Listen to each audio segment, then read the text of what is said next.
புக்கிட் பின்தாங்கில் 16 அங்காடி வியாபாரிகளின் பொருட்கள் பறிமுதல். DPKL அதிரடி நடவடிக்கை. ஜைன் ராயன் வழக்கு விசாரணை ஆவணங்கள் கசிந்ததாக கூறப்படுவதை இன்னும் உறுதி செய்ய முடியவில்லை. நீர் சேமிப்பு தொட்டி உடைந்தது. பினாங்கு கொம்தார் கட்டடத்தின் தரைத்தளத்தில் தண்ணீர் தேங்கியது. ஸ்டாபாக்கில் 1.24 மில்லியன் மதிப்புள்ள சொகுசு கார்களை சுங்கத்துறை பறிமுதல்.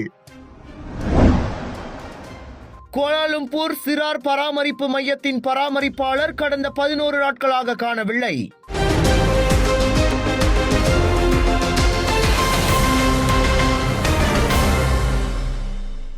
ஜைன் ராயன் மரணம் தொடர்பான புகைப்படங்களும் இதர தகவல்களும் சமூக ஊடகத்தில் கசிந்துள்ளதாக கூறப்படுவது தொடர்பில் போலீசாரிடம் இருந்து எந்த ஒரு பதிலையும் தமது தரப்பு பெறவில்லை என அவரது பெற்றோரை பிரதிநிதிக்கும் வழக்கறிஞர் கூறியுள்ளார்.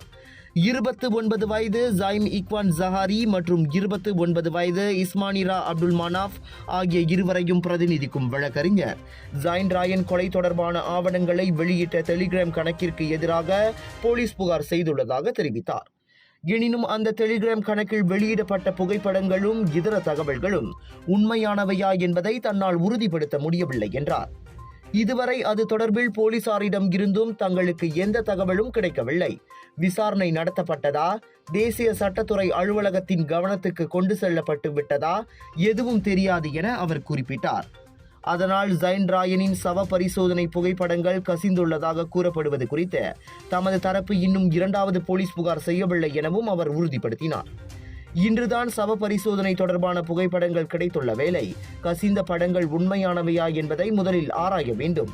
அதன் பின்னர் ஜைன் ராயன் பெற்றோர்களுடன் கலந்து ஆலோசனை நடத்தி போலீஸ் புகார் செய்ய வேண்டுமா இல்லையா என்பது குறித்து முடிவு செய்யப்படும்.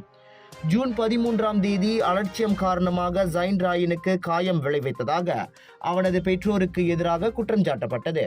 அதற்கு அடுத்த நாள் ஜைன் ராயனின் புகைப்படங்கள் டெலிகிராமில் கசிந்த விவரம் தொடர்பில் அவரது குடும்பத்தார் போலீஸ் புகார் செய்தது குறிப்பிடத்தக்கது. தலைநகர் புக்கிட் பின்தாங்கில் அனுமதியின்றி அங்காடி வியாபாரத்தில் ஈடுபட்டிருந்த 16 வியாபாரிகளின் பொருட்களை DPKL கோலாலம்பூர் மாநகர் மன்றம் பறிமுதல் செய்து அகற்றியது.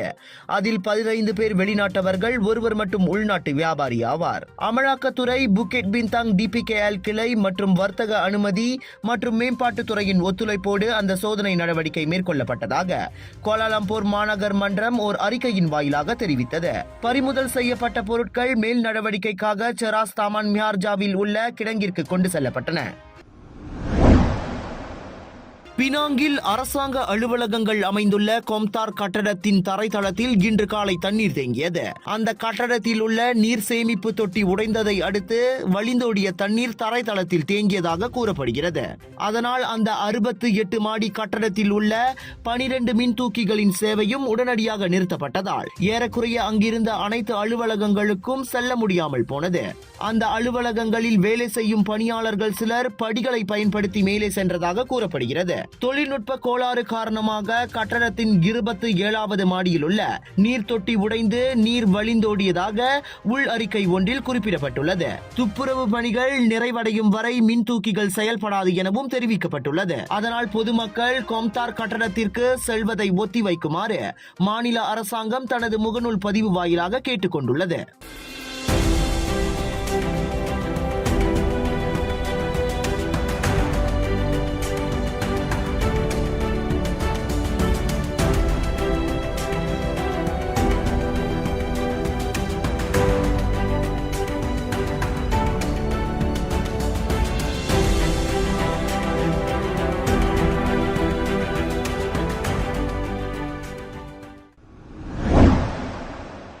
சிறார் பராமரிப்பு மையத்தின் பராமரிப்பாளர் ஒருவர் கடந்த 11 நாட்களாக காணவில்லை என போலீசார் தெரிவித்தனர். தேசா பத்தாலிங்கில் வேலை செய்து வந்த 20 வயதுடைய நூர் ஷஃபிலா சுவாய்ப் ஜூலை 15ஆம் தேதி முதல் காணவில்லை. அந்த பெண்ணிடம் அவரது குடும்பத்தினர் இன்னும் தொடர்பு கொள்ள முடியாமல் இருப்பதாக போலீஸ் சுற்றறிக்கையில் தெரிவிக்கப்பட்டது. அவர் காணாமல் போன விவகாரம் குறித்து ஜூலை 16ஆம் தேதி போலீசில் புகார் செய்யப்பட்டுள்ளது.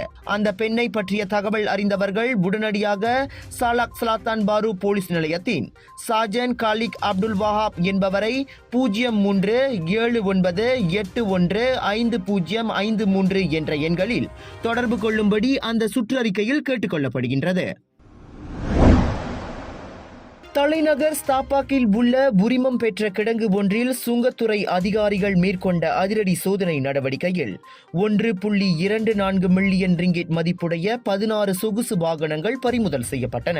கடந்த புதன்கிழமை பிற்பகல் மணி 2:30 வாக்கில் அந்த சோதனை நடத்தப்பட்டதாக மத்திய மண்டல சுங்கத்துறை உதவி இயக்குநர் நொர்லேலா இஸ்மாயில் தெரிவித்தார். உரிமம் பெற்ற கிடங்கு ஒன்றில் மேற்கொள்ளப்பட்ட அந்த சோதனை வாயிலாக 48 மாதம் வைப்பு அனுமதி காலாவதியான பல இறக்குமதி வாகனங்கள் அங்கு பதுக்கி வைக்கப்பட்டிருந்தது கண்டுபிடிக்கப்பட்டதாக நொர்லேலா சொன்னார். இறக்குமதி செய்யப்படும் வாகனங்களை உரிமம் பெற்ற கிடங்கில் வைக்க 48 மாதம் வரை மட்டுமே அனுமதி வழங்கப்படும். பறிமுதல் செய்யப்பட்ட வாகனங்கள் மொத்தம் 2.35 மில்லியன் ரிங்கிட் வரி மற்றும் இறக்குமதி வரியை உட்படுத்தியவையாகும். அதனால் அந்த வாகனங்களை இறக்குமதி செய்த நிறுவனத்திற்கு எதிராக வரி ஏய்ப்பு தொடர்பில் 1967 ஆண்டு சுங்கத்துறை சட்டத்தின் கீழ் விசாரணை மேற்கொள்ளப்படுகிறது.